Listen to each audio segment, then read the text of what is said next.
So this is macro spring and crypto spring. The cycles are actually the same thing. The Bitcoin halving actually just relates to the macro cycle. So now we're in the phase where we need to pay the interest on the debts from the pandemic. Okay. In 2024, 2025. Those went exponential. And the only way of doing it has been put it on the balance sheet of Federal Reserve. So the conclusion of that is there is only one outcome to everything, which is more cowbell. Based on early signs, 2024 is shaping up to be a pivotal year for Bitcoin and the entire cryptocurrency industry. To start, 2024 marks the year of another Bitcoin halving event, historically a precursor to substantial price surges for the leading digital asset. Furthermore, the industry is preparing for a substantial influx of institutional investors, with the potential approval of a spot Bitcoin exchange-traded fund. However, the most encouraging news as we head into 2024, as highlighted by Raoul, the founder of Real Vision, is the conclusion of the Federal Reserve's quantitative tightening. Powell predicts the beginning of a significant macroeconomic and crypto upswing.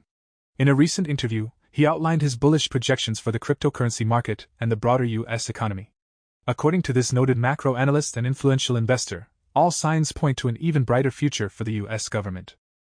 In the upcoming year, the Federal Reserve may find itself compelled to either lower interest rates and engage in quantitative easing or introduce a strategy akin to Japan's yield curve control, potentially leading to increased liquidity and substantial price growth within the cryptocurrency industry. Powell's optimistic and insightful outlook for both crypto and the macroeconomy in 2024 is quite noteworthy. Please take a moment to like this video, subscribe to the channel, and don't forget to drop your comment and observations in the comment section below.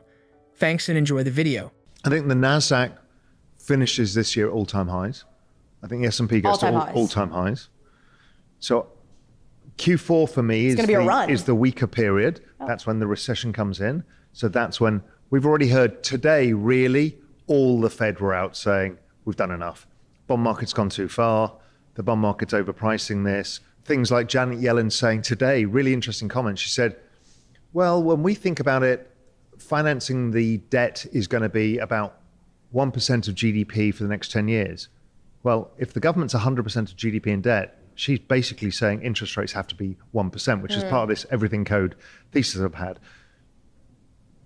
So what I'm seeing is liquidity starting to pick up. I think they will stop quantitative tightening this year. And then it's a bit complicated here, but the Treasury have been issuing new stuff, so that's the TGA bill, but that probably slows down. But the reverse repo, which is the other part of the liquidity stuff, start draining, and that probably pushes liquidity. If they take QT out, it just means liquidity rises. So generally speaking, crypto is the multiplier. So if I look at the NASDAQ's up 38%, Bitcoin's up 70. So if the NASDAQ finishes the year up 48% or something like that, which would be a hell of a year for the NASDAQ, well, Bitcoin should finish up 100% plus. So this is macro spring and crypto spring. The cycles are actually the same thing.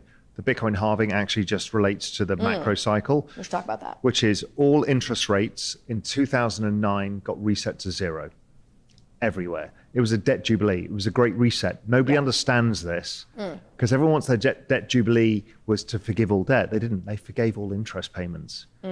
So what happened is every government on earth reset their debts between 3 and 5 years.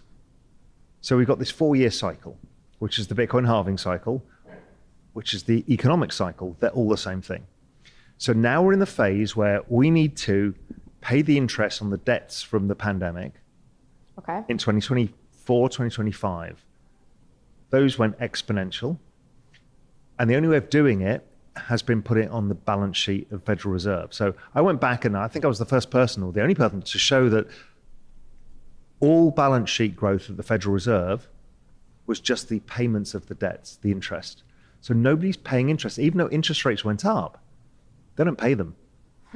They pay them for this period. When it comes to actually pay the interest, they stuff it on the central bank balance sheet. So nobody can afford to because the government is 100% of GDP in debt, just over that. And if interest rates are at 5% and economic growth's at 2%, well, there's 3% difference because GDP growth is all of the income for the economy. Well, if that's not enough to pay the interest alone on the government debt, how the hell are you going to pay the private debts, which are 120% of GDP? These are the maths that form part of that everything code thesis. It's like there is no way they can have interest payments here because what's going on today is they have to keep issuing more bonds and more bonds and more bonds. To pay the interest from the previous ones. So they can't do it. So the conclusion of that is there is only one outcome to everything, which is more cowbell. They either stop yields rising, like in Japan, it's called yield curve control. Okay.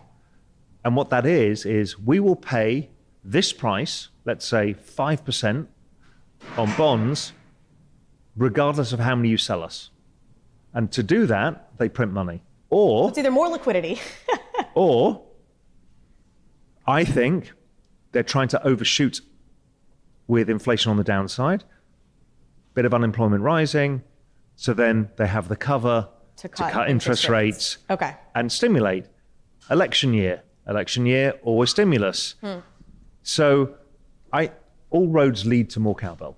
If the Federal Reserve concludes its current tightening measures, lowers interest rates, or resumes quantitative easing, what assurance do we have that it will impact the prices of cryptocurrency assets?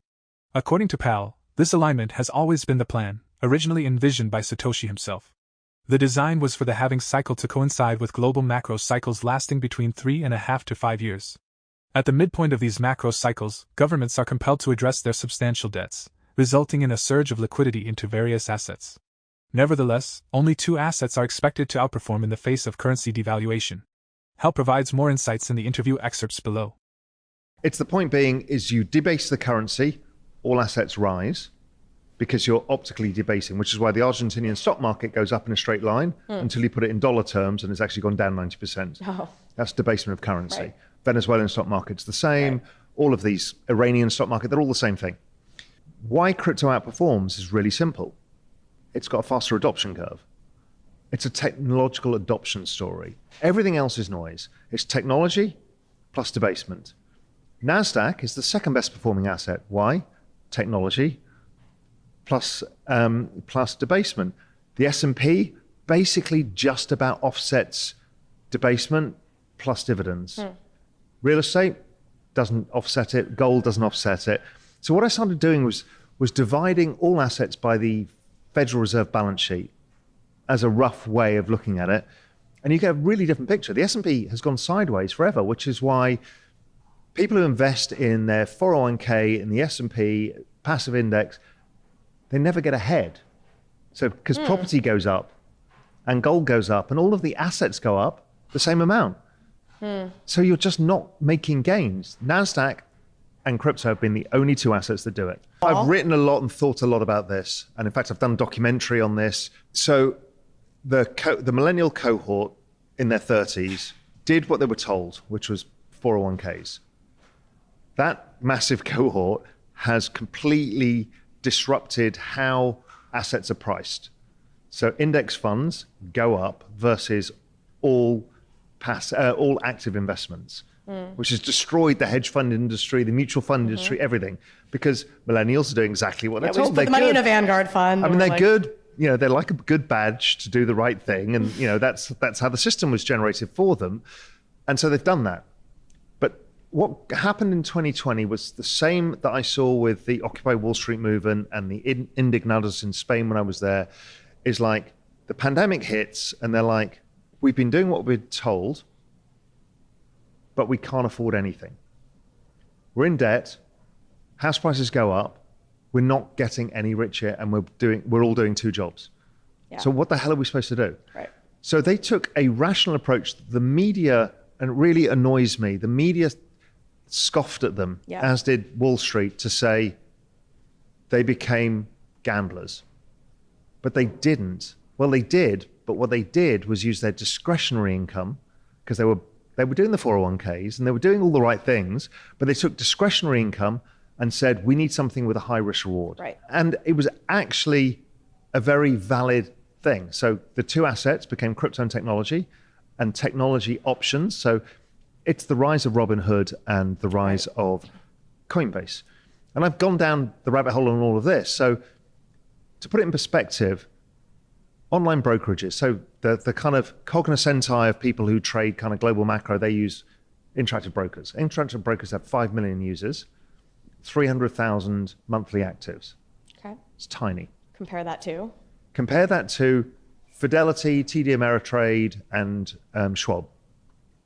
Between 2 and 4 million monthly active users. They've got these vast number of brokerage accounts. That's baby boomers and their kind of mutual fund stuff. Robinhood has 24 million accounts, of which 12 million are active. Monthly.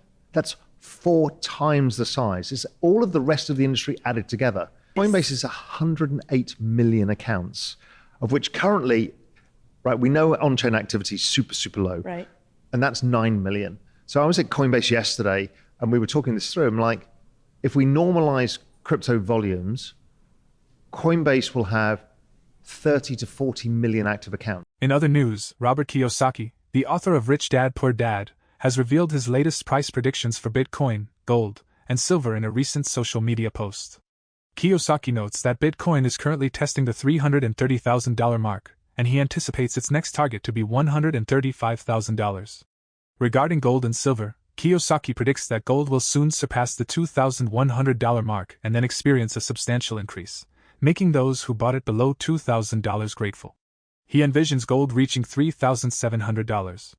Furthermore, Kiyosaki expects silver to transition from its current price of $23 per ounce to $68, urging those with savings in fiat currencies to take notice and encouraging them to inform their friends about the situation.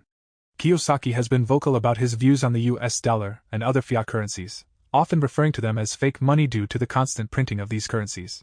If Raoul Pal's predictions align with reality, the dollar's devaluation is poised to worsen even further. The dollar, which has already seen a significant loss of value, appears on the brink of further devaluation. We welcome your thoughts on Raoul Pal's outlook and Robert Kiyosaki's price predictions. Please share your comments in the section below. For more Daily Dose Crypto news, check out these 2 awesome videos on your screen. Click now and we will see you on the next video.